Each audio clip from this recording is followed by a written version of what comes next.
Don't touch that card. Do you have any idea what badge 001 means?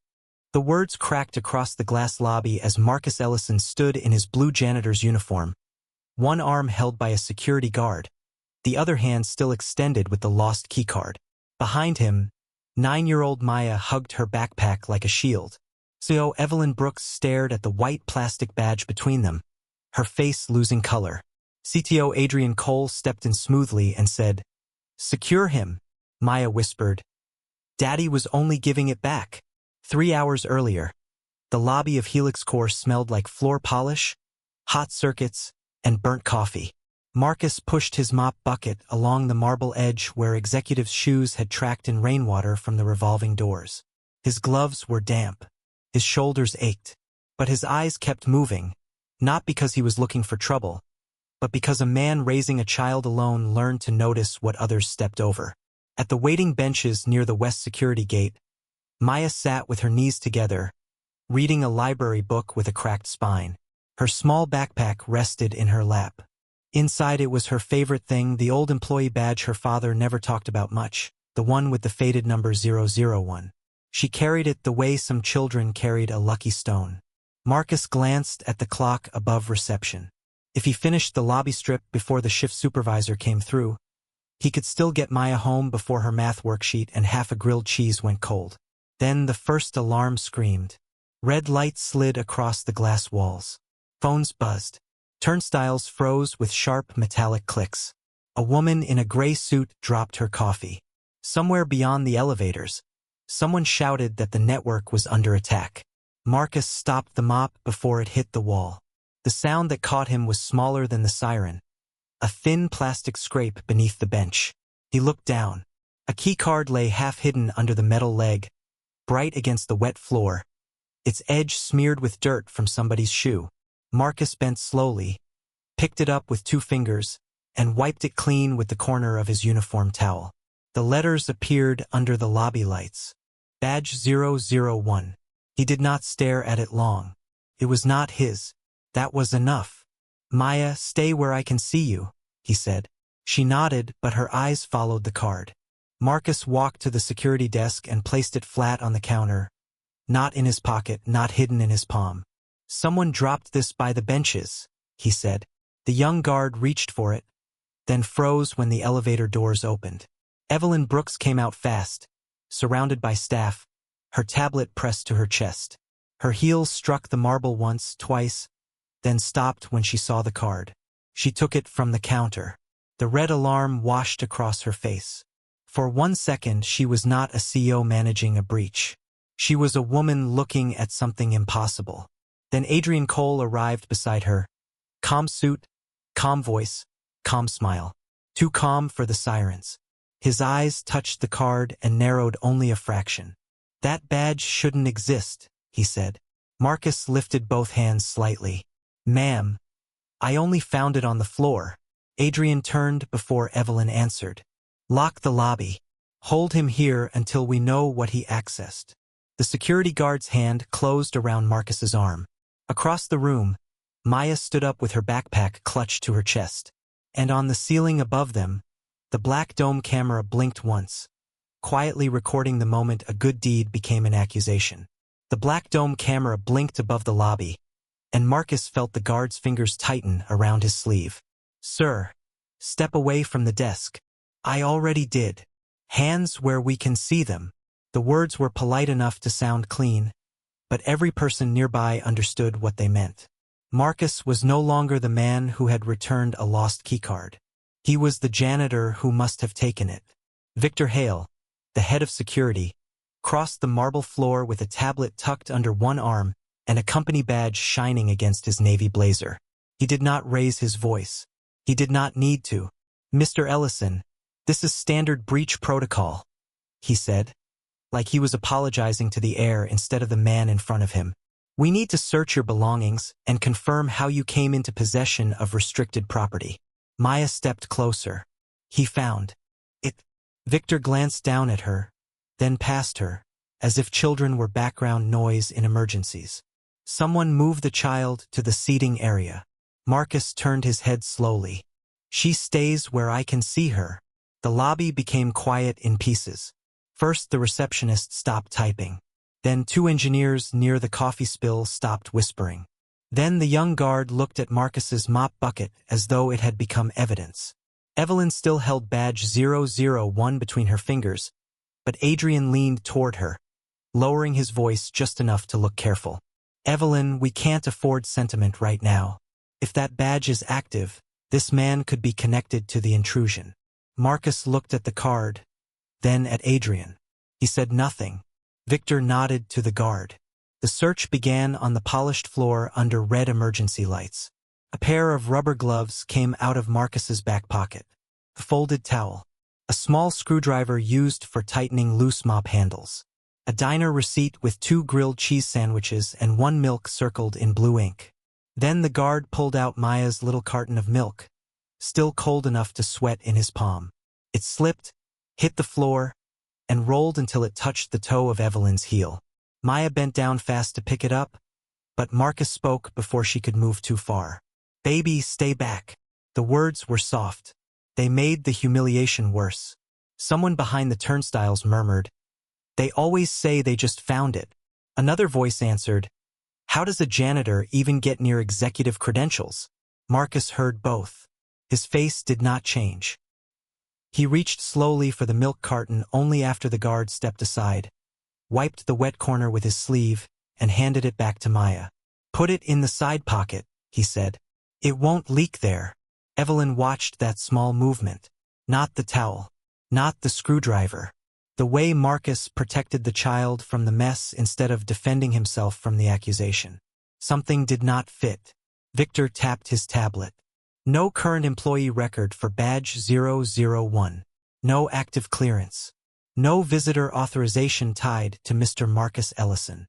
Adrian exhaled like a patient man forced to say something unpleasant. Then, "We treat the badge as counterfeit until proven otherwise."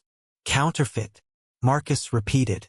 It was the first word that seemed to touch something deeper than embarrassment. Maya's hand tightened around her backpack strap. Evelyn looked down at the card again. There was a dark streak of floor dust across the corner where Marcus had wiped it clean, and beneath it the engraving looked too precise, too old-fashioned, not printed like the new executive cards. "Pull the lobby footage," she said. Victor's eyes flicked up for less than a second. "I recommend we disable non-essential feeds first. If there's an ongoing breach, footage could leak." "The camera above the west bench is not non-essential," Evelyn said. Adrian stepped in smoothly. "Victor is only trying to protect the company." Marcus finally lifted his eyes to the black dome above them. It blinked once more, steady and silent. And for the first time, Evelyn did not look at Marcus like a suspect. She looked at the camera as if someone had just tried to make the only honest witness disappear. Evelyn kept her eyes on the black dome camera, but the lobby did not wait for her decision. A second alarm cut through the first one, lower and rougher, the kind that made people stop pretending they were calm. The turnstiles flashed red. The elevator screens went blank. Then every emergency display on the east wall pointed employees toward the glass stairwell, where bodies were already pressing too close together. "East exit only," a robotic voice repeated. "East exit only." Marcus looked past the guard holding him, past Adrian's polished shoes, past Victor's tablet, and saw the problem before anyone named it. The east stairwell was not clearing. It was filling. A woman in a cream blazer stumbled against the rail. Someone dropped a laptop bag. Maya reached for her father's sleeve with 2 fingers. "Daddy, they're stuck." Marcus did not pull away from the guard. He did not raise his voice. He only turned slightly toward the young security employee near the desk, a nervous man whose name tag read Noah Reed. "West Service Corridor," Marcus said. Noah blinked. "What?" "Manual latch behind the gray panel. It won't answer the network." Victor snapped his head around. "Do not take instructions from him." Adrian added, softer, cleaner. "Mr. Ellison is not authorized to direct emergency response." Marcus looked at the crowd again. The glass stairwell door shuddered under too many hands. "Then don't take instructions from me," he said. "Take a flashlight, open the gray panel, and see if I'm wrong." For a second, Noah stood between fear and obedience. Evelyn saw it. She also saw Marcus shift his body so Maya was behind him. Away from the phones, away from the staring, away from the spilled milk drying in a pale crescent on the floor. There was no performance in it. No speech. No demand. Just a father placing himself between his child and the shape of the room. Noah ran.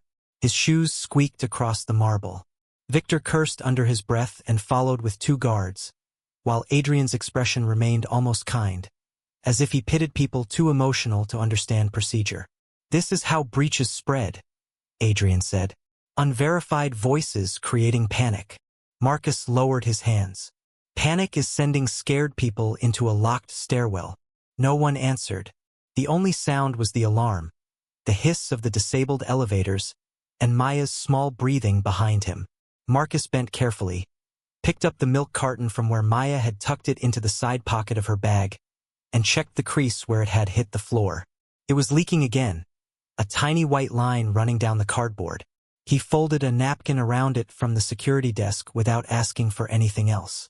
Maya whispered, "I can wait for dinner." Marcus gave her the carton back. "You don't have to earn being cared for." Evelyn heard that. She was still holding badge 001, its old engraving catching the red light each time the alarm swept over her hand. She turned it slightly and noticed something she had missed before. Along the bottom edge, under the dust Marcus had wiped away, there was a shallow groove where an older access chip had once been seated. Not counterfeit, modified, preserved. At the far side of the lobby, a loud metal click sounded from behind the west wall. Then another. A gray service door opened inward. Cold, stairwell air rushed into the crowded lobby. Noah's voice came through, breathless and stunned. "It worked. The west corridor is open." People began moving, not smoothly at first, but safely. The pressure at the glass stairwell loosened. The woman in the cream blazer was helped through the service door. A man who had been filming lowered his phone. No applause came. No apology came. Marcus did not look for either. He just watched until the last person moved away from the blocked stairwell. Adrian stepped closer to Evelyn, his voice dropping again. "A lucky guess can still come from someone dangerous." But Evelyn was no longer looking only at Marcus. She was looking at the card in her hand, then at the west service door, then at the man who had known a forgotten latch could save people while everyone else was trying to erase a camera. And somewhere beneath the sirens, the smallest question had begun to change shape. Maybe the janitor had not found a dangerous badge by accident. Maybe the badge had found the only man in the building who still remembered what it was built to protect. The west corridor opened, and that should have made Marcus look less guilty, but in the strange arithmetic of fear, helping too much only made people wonder how he knew. The crowd thinned toward the service exit, shoes squeaking through the wet shine of the lobby floor, while Victor Hale turned back from the gray panel with his jaw tight and his tablet clutched like a shield. "That corridor isn't listed on the active emergency map," he said. Adrian Cole gave a slow nod, careful and professional. "Which means Mr. Ellison had knowledge he should not have had." Marcus did not answer right away. He was crouched beside Maya, tightening the loose strap on her backpack where the fabric had torn near the buckle. His hands moved slowly, with the tired patience of a father who had fixed school bags, lunch boxes, lamp cords, and leaky faucets because replacing things cost money. Maya watched the adults over his shoulder. Her eyes were too wide, but she stayed quiet. Evelyn stood a few feet away, badge 001 still in her hand, the red alarm light sliding across the white plastic every few seconds. She did not like Adrian's certainty. She did not like Victor's eagerness. But she also could not ignore the obvious question. A janitor had just named a hidden latch during a cyber attack. A restricted badge had appeared in his hand. A system breach was unfolding around them. Trust in her position could not come from pity. "Mr. Ellison," she said, "how did you know about that corridor?" Marcus stood up. He did not square his shoulders like a man preparing to fight. He only looked toward the west wall, where the gray panel hung open and cold stairwell air still moved the edge of a loose safety poster. "Old buildings remember old decisions," he said. "Somebody kept that latch manual for a reason." Adrian almost smiled. That sounds poetic, but not very helpful. Maya shifted her backpack higher, and the motion pulled the zipper open. Something flat slipped out and hit the marble with a small plastic tap. Everyone close enough looked down. It was an old employee badge, yellowed at the corners, the laminated face scratched almost white across the top. The clip was cracked. The blue lanyard had faded to gray, but the number at the bottom was clear. 001. Maya bent to pick it up, but Marcus reached first and covered it gently with his hand, not to hide it, but to protect it from the shoes around them. That's mine, Maya whispered. I mean, Daddy lets me keep it. Victor's eyes hardened. Another badge? Adrian stepped forward at once. Souvenirs can be printed anywhere. This proves nothing except preparation. His voice was smooth, but his hand moved toward the old badge too quickly. Marcus lifted it before Adrian could touch it and placed it on the security counter, under the white strip of overhead light. The old plastic caught the glow differently than the new card in Evelyn's hand. Not shiny, not fresh, worn down by years in a drawer, then a child's backpack. Noah Reed, the young security employee, leaned closer before he could stop himself. Wait, he said. Victor snapped. Noah swallowed. The engraving pattern is not printed. It's recessed. Evelyn looked at him. Meaning, Noah pointed without touching. The old internal laser rigs cut numbers like that before the company switched vendors. You can't get that texture from a home printer. The lobby noise seemed to draw back. Adrian's jaw flexed once, just once. That standard was retired after the Ellison incident, he said, and the moment the words left his mouth, the smoothness vanished from his face. Marcus looked up. Evelyn did too. She had not said Marcus's last name in front of Adrian. Victor had not either. The current employee system had just claimed Marcus Ellison had no record tied to badge 001 at all. Yet Adrian Cole had spoken the name like a file he had opened before. Marcus's hand rested near the old badge, his fingers still and dark against the pale counter. He did not accuse. He did not explain. He only asked one quiet question that made even the alarm feel farther away. Mr. Cole, who told you there was an Ellison incident? Mr. Cole, who told you there was an Ellison incident? Marcus asked, and the question did not land loudly. It landed clean. Adrian's expression recovered almost before anyone else noticed it had slipped. This company has had many incidents, he said. Names come up in old reports. That does not make a janitor a victim of history. He gave Evelyn a careful look, the kind executives used when they wanted disagreement to appear irresponsible. We are in an active breach. We should not turn the lobby into a courtroom. Evelyn did not answer him. She set the new badge 001 beside Maya's old badge on the counter, close enough that the two white rectangles looked like two versions of the same memory. Noah, she said, scan the engraving, preserve the camera footage, and no one touches either badge without logging it. Victor's mouth tightened, but he nodded.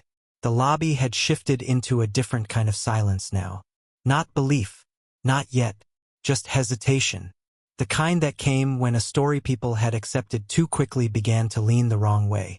Then the floor under them vibrated with a heavy mechanical thud. A red warning spread across the wall display. Server vault access failure. The security doors near the back hall slammed shut one after another. Metal biting metal. A technician ran from the elevator bank, face damp, with sweat, headset crooked over one ear. SOC access is locked. We can't get the response team inside. Adrian turned sharply. Reset the door controllers. We tried. Try again. Marcus closed his eyes for half a second. Not like a man performing wisdom, like someone listening past noise. The alarm pulsed. The air conditioning hummed. Behind the locked hallway, a relay clicked in an uneven rhythm. Two quick taps, one pause, then a dragging buzz. Marcus opened his eyes. Don't reset it. The technician looked at him because everyone else looked at him. Victor stepped between them. Mr. Ellison, you are not authorized. Marcus nodded once. That's true. He looked at Noah, not the executives. But if they reset that controller again, the loop will hardlock, and that door won't open without cutting power to the whole floor. Adrian gave a short, humorless laugh. Now he's diagnosing enterprise security by sound. A few people almost smiled, but the sound died quickly when the relay clicked again, wrong and tired, from inside the wall. Maya moved closer to Marcus's side. He rested 2 fingers on her shoulder, a quiet promise that he was still there. "It isn't locked," Marcus said. "It's looping." Evelyn's hand lowered slowly from her tablet. "How would you test that without giving him access?" Marcus answered before Adrian could. "Have Noah pull Gateway B from the secondary panel. Manual echo only. No admin password. No keyboard. Just the panel." Noah looked at Evelyn. Evelyn looked at the locked hall, then at Adrian, whose calm had become a little too still. "Do it," she said. "With 2 witnesses." Noah crossed to the wall panel with a maintenance supervisor and a legal assistant beside him. His fingers shook as he opened the metal cover.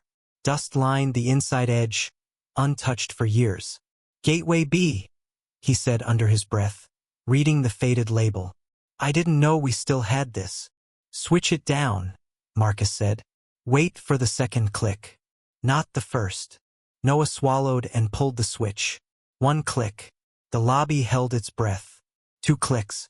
The red warning on the wall flickered, went black, then returned in amber. The sealed door at the back hall released. With a low, heavy sigh, no one moved for a second. A rolling chair somewhere near reception stopped squeaking. The air conditioning suddenly sounded too loud.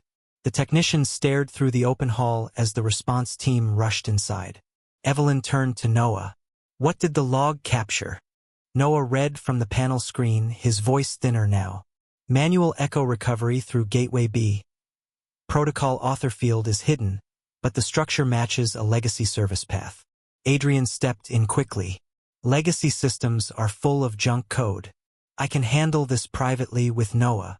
Marcus looked down at Maya, then at the badges on the counter. He did not smile. He did not take the victory.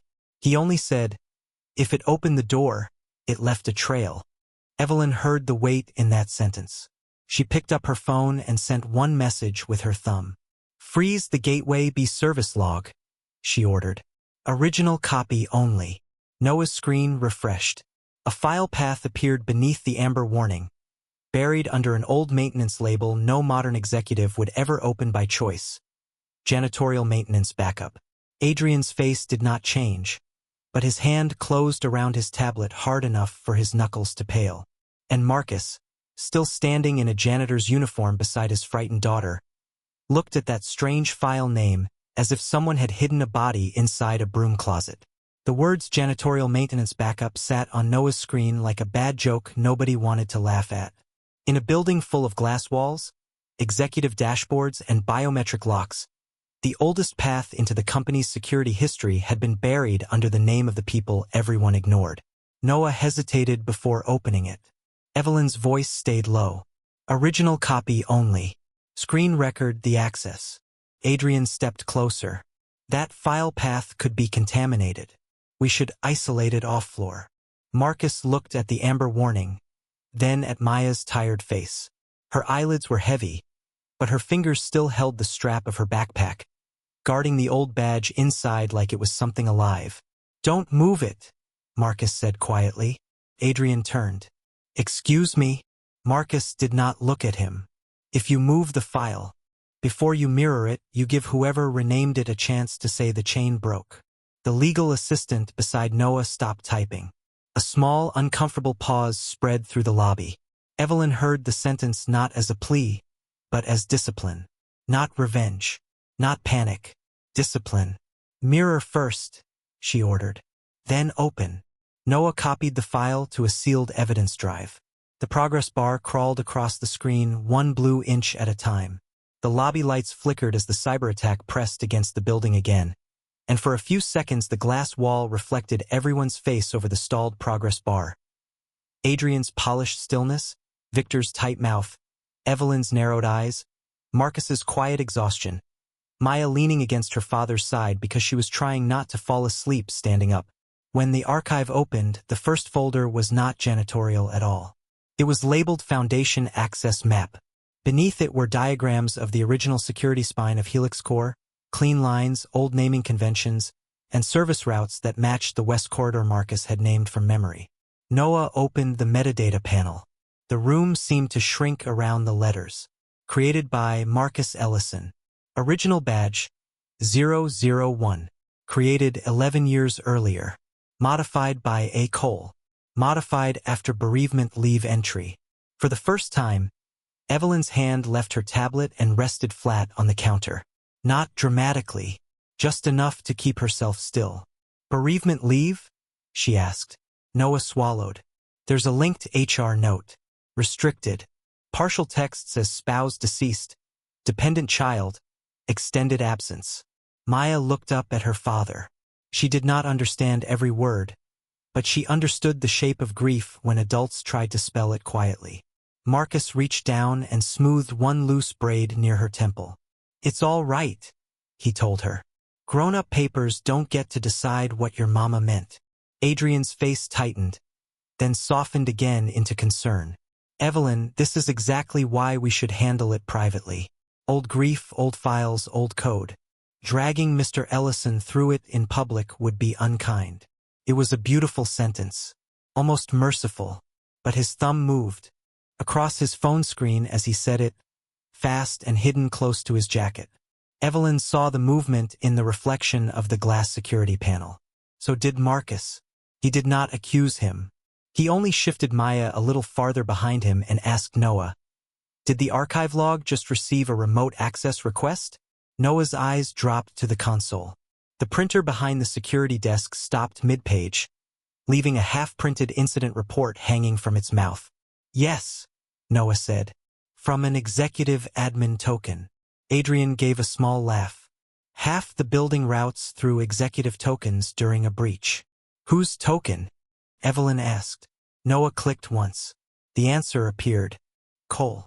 This time, Adrian did not speak quickly enough. The silence held him for one full breath before he found his voice. "That is standard automated containment." Marcus looked at the file path, then at the two badges lying under the light, then at the camera dome still watching from above. He could have pushed then. He could have said the name, the theft, the years. Instead, he lifted the old milk carton from Maya's bag, checked the softened seam, and threw it away before it leaked on her books. "If you want the truth to stand," he said, "don't rush it until it has legs."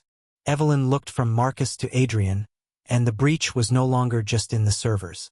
It was in the story the company had told itself for years. She closed her tablet with a clean snap. "No more private handling," she said. "Bring legal, audit, the board liaison, and every preserved record to the lobby. If this company erased a man, it will answer where it erased him." The order to bring everything back to the lobby changed the building more than the alarms had. People who had escaped through the West Corridor returned in clusters, quieter now, standing behind glass railings and reception ropes as if the marble floor had become a hearing room. Legal arrived with sealed evidence bags. Audit came with 2 laptops. A board liaison in a gray coat stood near the elevators with his arms folded, saying nothing. Marcus did not stand in the center like a man waiting to be crowned. He stood beside Maya near the same security counter, where his gloves, towel, diner receipt, and leaking milk carton had been scattered less than an hour earlier. Evelyn stood a few feet away, not close enough to look protective, not far enough to look uncertain. She placed the new badge 001 on the counter first. "This is the item Mr. Ellison returned," she said. A screen behind reception showed the lobby camera footage. Marcus bending by the west bench, picking up the card with 2 fingers, wiping it clean, and walking directly to the desk. The whispering stopped. Victor's face stayed stiff. Adrian breathed out like a man disappointed by unnecessary theater. "No one disputes he returned the card on camera," he said. "The question is how he knew what it was, and why a counterfeit badge matching obsolete credentials was in his possession. It was a good explanation. Clean. Plausible." For a moment, some faces in the crowd shifted back toward doubt. Adrian saw it and continued, voice gentle now. During breaches, social engineering often wears humility. A uniform, a child, a harmless story. Marcus's jaw moved once, but he did not speak. Maya's hand found his. Evelyn let the silence hold just long enough for Adrian's words to reveal what they were doing. Then she nodded to Noah. The second image appeared. Maya's old badge, magnified under the scanner, its cracked edge and faded lanyard visible beside the new keycard. Noah's voice trembled at first, then steadied. Both badges share the same internal laser engraving standard. That standard was discontinued 11 years ago and cannot be recreated by our current badge printers. Adrian folded his hands. Old equipment exists. Old contractors exist. That still proves only age, not authorship. Again, the explanation landed. Again, it almost worked.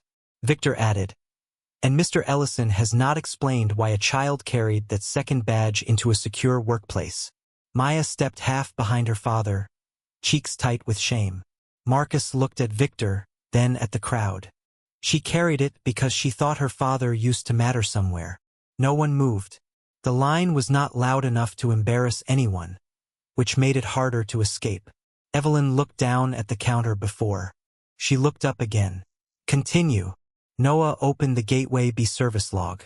The amber recovery record appeared, time-stamped minutes earlier, showing the manual echo command that opened the sealed server hall. This log was generated after Mr. Ellison verbally described the correct recovery sequence, Noah said. Adrian gave a soft laugh. Or after someone with old documentation fed him the words. Marcus finally spoke very quietly. If I wanted revenge, Mr. Cole, I would have spoken years ago. Adrian's eyes sharpened.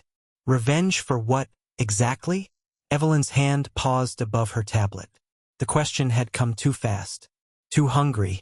Marcus did not take the bait. Not for revenge, he said. So the truth doesn't get buried with people who can't defend themselves anymore. The lobby air changed. Somewhere behind the reception desk, a printer clicked, then stopped.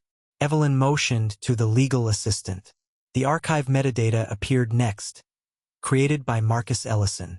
Original badge, 001. Modified by A. Cole. Adrian stepped forward before anyone could read the whole panel. Metadata can be altered, especially in old systems. This is why I urged private review, so we would not destroy a man's reputation over corrupted files. He had turned himself into the reasonable one again, the protector of fairness. For a heartbeat, he was almost winning. Then the legal assistant raised a thin folder with one missing corner on its scan. The original contractor agreement in our legal archive is missing its final appendix. Evelyn did not look surprised. She looked ready. And who last accessed that agreement? The assistant checked the audit screen. Executive Office. Adrian Cole's credentials. 6 years ago. Adrian's smile thinned. As CTO, I reviewed thousands of legacy documents. Then you should know where the missing appendix went, Evelyn said. Noah looked up from the console, pale with discovery. It wasn't deleted. It was moved to cold storage under founder-level authentication. Maya reached into her backpack with both hands and pulled out the old badge, holding it against her chest until Marcus gave one small nod. Evelyn placed the new badge beside it, both marked 001, both, lying under the same white lobby light. The cold storage prompt opened on the big screen, waiting for a credential only one of those badges might still remember. The cold storage prompt blinked on the big screen, waiting.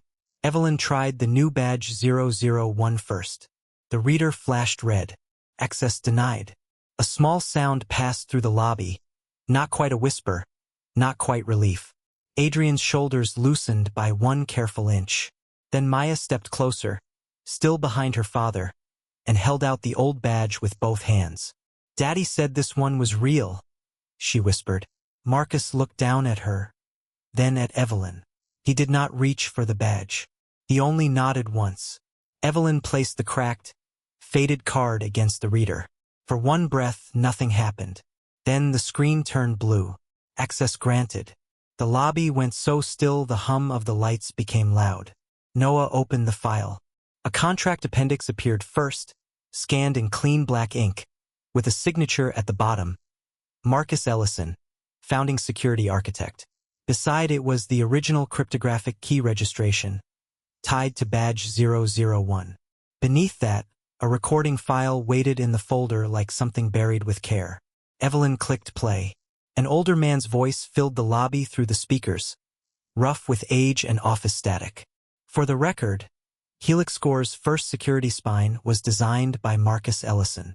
Badge 001 remains assigned to him as founding architect credential.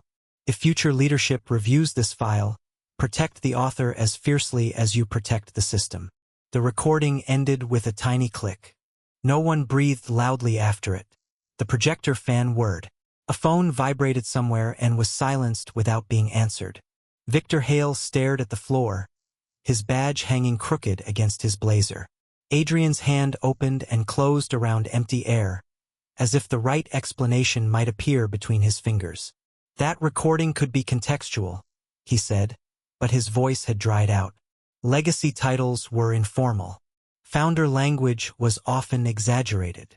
Noah did not look at him this time. The cryptographic signature matches the service log, the archive metadata, the badge engraving, and the cold storage access. It's one chain. Evelyn turned to legal. Is the appendix valid? The legal assistant's voice was quiet but clear. Yes, it predates Mr. Cole's CTO appointment. It also predates the modified contract in our current archive. The board liaison finally stepped forward. Then the record stands. Adrian's tablet slipped slightly in his hand and struck the edge of the counter with a dull plastic knock. It was the loudest sound in the room. Evelyn picked up both badges and walked toward Marcus. People moved back from her path without being told. Marcus stayed where he was, one hand resting lightly on Maya's shoulder. His uniform still damp at the cuffs, his shoes still marked with floor polish. He did not look victorious. He looked tired in a way the whole building had finally learned to see. Evelyn stopped in front of him. "Mr. Ellison," she said, and her voice did not hide behind executive polish anymore. "This company let you mop the floor beneath the system you built." The sentence settled over the lobby like a bell that had been struck once. Nobody clapped. Nobody dared. Marcus looked at the badges in her hand, then at Maya. "My daughter just needed to know I wasn't stealing," he said. Evelyn turned to Victor. "You are relieved of evidence control effective immediately." Then to Adrian. "You are suspended pending independent audit and legal review. Your credentials are frozen now." Adrian opened his mouth, but the big screen behind him still showed Marcus's name, his signature, his badge number, and the founder's voice transcribed in black text. There was nowhere left for his version of the story to stand. Maya's fingers slipped into Marcus's hand, small and warm and shaking less than before. The crowd that had watched him searched like a thief now watched him in a silence too heavy for apologies. And as Evelyn held out the old badge 001, waiting for Marcus to decide whether to take back the symbol that had just returned his name, the question changed again. After all these years, what would a father choose to do with a power he had never asked for? The crowd did not burst into applause. It thinned slowly, almost carefully, as if people were afraid loudness would damage what had just been repaired. Legal sealed the old badge 001, the contract appendix, the service log, and the founder's recording into evidence bags. Adrian Cole was escorted upstairs without handcuffs, without spectacle, his access frozen before the elevator doors closed. Victor Hale removed his own security badge and placed it on the counter where Marcus's gloves had been searched earlier. No one asked Maya to move away this time. Evelyn knelt to her height and said, "What happened to your father tonight should never have happened in front of you." Maya looked at Marcus first because children know which adults are safe by watching who their parents trust. Marcus gave a small nod. Only then did Maya whisper, "He just wanted to go home." Evelyn's face changed at that, not with pity, but with responsibility. By morning, the company's internal record had been corrected. Marcus Ellison was restored as founding security architect of HelixScore's original security spine. Adrian's bonus shares were frozen pending audit. The legal team opened a full review of altered contracts, missing appendices, and executive access tokens. Victor was removed from evidence control, and every camera deletion request now required independent approval. Evelyn did not offer Marcus a corner office like a prize in a fairy tale. She offered him a written apology, legal restoration of authorship, back credit, and a part-time advisory role with one condition already printed into the schedule. No meeting could keep him from picking Maya up after school. Marcus read that line twice. Then he looked at Evelyn. "You listened to the evidence," he said. "That matters more than listening to me." A week later, the lobby looked different without changing much. The same marble floor shone under the same lights. The same turnstiles clicked. But near the west wall, where Marcus had pointed people towards safety, a simple plaque had been installed. Marcus Ellison, founding security architect, badge 001. Beneath it was a smaller line Evelyn had asked him to approve. Integrity protects what passwords cannot. Marcus stood before it with Maya's hand in his. His uniform was gone. He wore a clean brown jacket, but his old key ring still hung from his belt out of habit. Maya held the cracked badge in a small display case. No longer just a child's lucky object, no longer proof she had to carry alone. Evelyn stood nearby, giving them space. There was warmth in her eyes, but no rush, no performance, no attempt to turn gratitude into something louder than respect. Marcus placed the old badge inside the wall case beside the new one. For a moment, his fingers rested on the glass. Maybe he was thinking of the wife who had died before anyone apologized.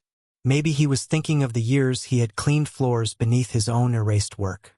Maybe he was only thinking about dinner, homework, and getting Maya home before she got too tired. Maya leaned against his side. "Daddy," she said softly, "they know now." Marcus looked down at her and smiled, the kind of smile that did not need witnesses. "You knew first."